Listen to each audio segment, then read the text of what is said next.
I put on. I mentioned that this is we're going into week 6 and that this is a must-watch. Well, these are always a must-watch, and I've been noticing that a lot of my announcements are not being watched by that many students on both classes. So I'm going to give you a warning.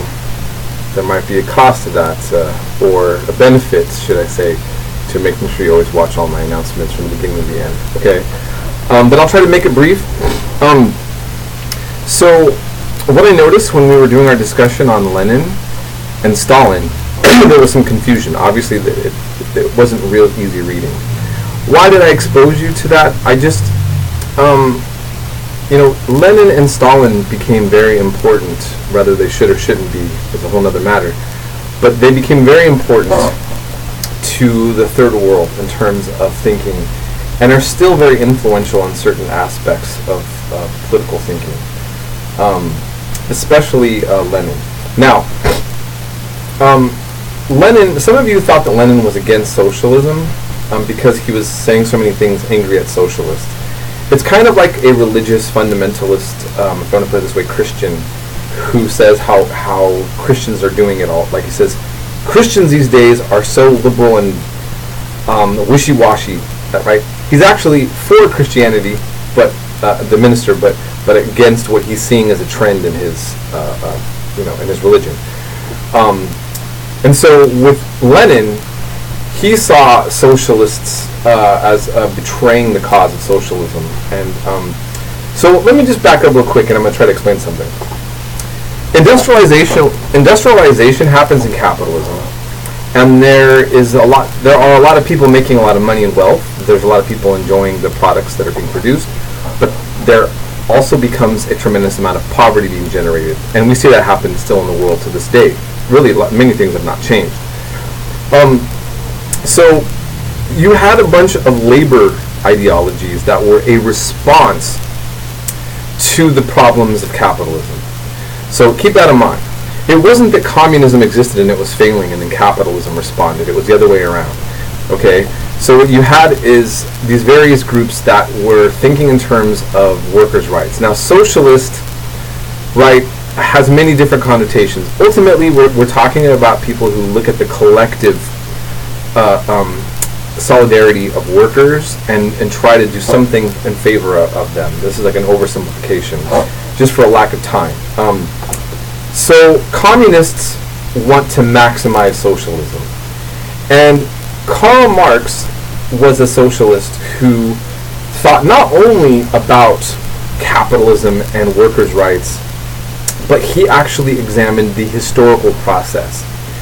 And he felt that he tapped into the evolution of economics, if you will, and development of political societies, in the same way that Darwin discovered evolution.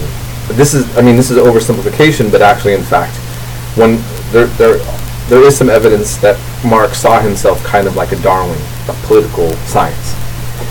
And so he felt that he had scientific socialism, that he tapped into the forces at play that generate social change in the world, and that class conflict was the driving force that led to social change. That you would have one class dominate another class.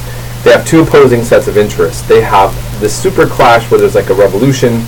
That one class comes to power, but then another antithesis or another opposing force comes into play, and then the next thing develops.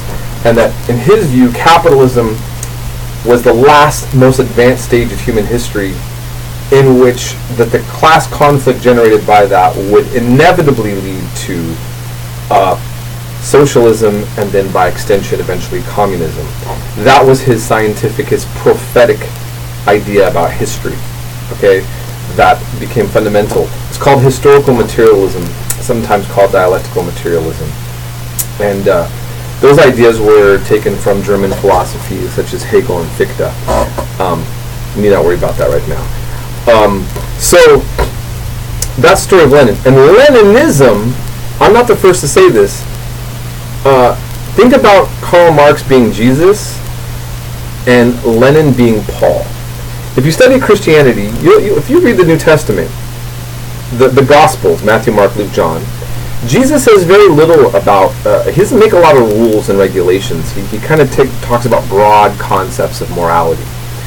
Paul is the one that sets foundations, rules, church structure.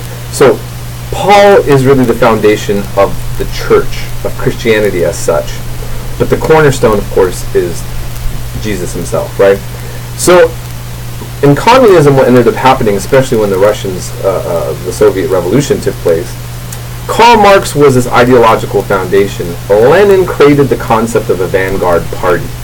He created the political party, the party that would get together and make a revolution happen in favor of their interpretation of Marxism. And so this is when we talk about the term Leninism or a Leninist, he has a book that was called What is to be Done, and he talks about the need of a vanguard party of workers. And the concept was that you would have the dictatorship of the proletariat, the dictatorship of workers, not dictatorship over workers. So in theory, the idea that Engels laid out, which was really works very so closely with Karl Marx, was that every state is a dictatorship. That right now in America, we have a liberal democracy, but ultimately it's a dictatorship of capitalists. The capitalism is the main ideology that will not be compromised. So the theory was that you'd have a dictatorship of the workers and the proletariat, and that it would be a workers' democracy. Now, many argued that you just ended up getting a dictatorship over the workers. I'm not going to resolve that for us right now. I just want to mention this, but this was all that was there in theory, okay? And then Stalinism was really another set of theories of Marxism, where there'd be socialism in one country first. He really created the kind of cults that, even Lenin, there's a tomb to this day where Lenin's body's embalmed, and he kind of almost takes all the Russian Orthodox iconography and incorporates it into the worker state. But that's a little bit oversimplification of Stalinism.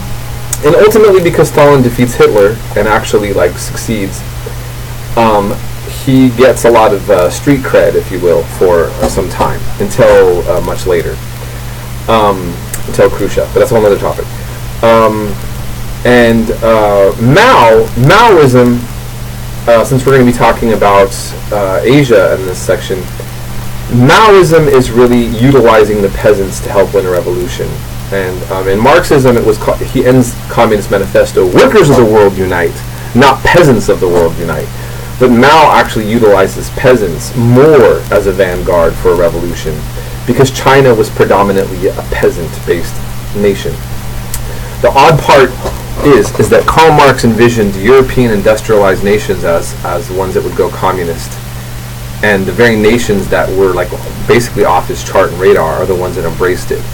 One could argue because mainly these were the nations under Western democracies, under colonialism, that were oppressed and exploited by colonialism. And so the non-Western nations embraced the Western idea that actually called for the overthrow of the wealthy capitalist. Kind of makes sense in that context. This may or may not have helped you, but here we are going into a lot of information that is going to really get you up to speed on the drama of the world, and has led to so many of the problems that we still see to this day. I hope this is helpful, and I put these videos out a little bit extra early. Contact me if you need anything.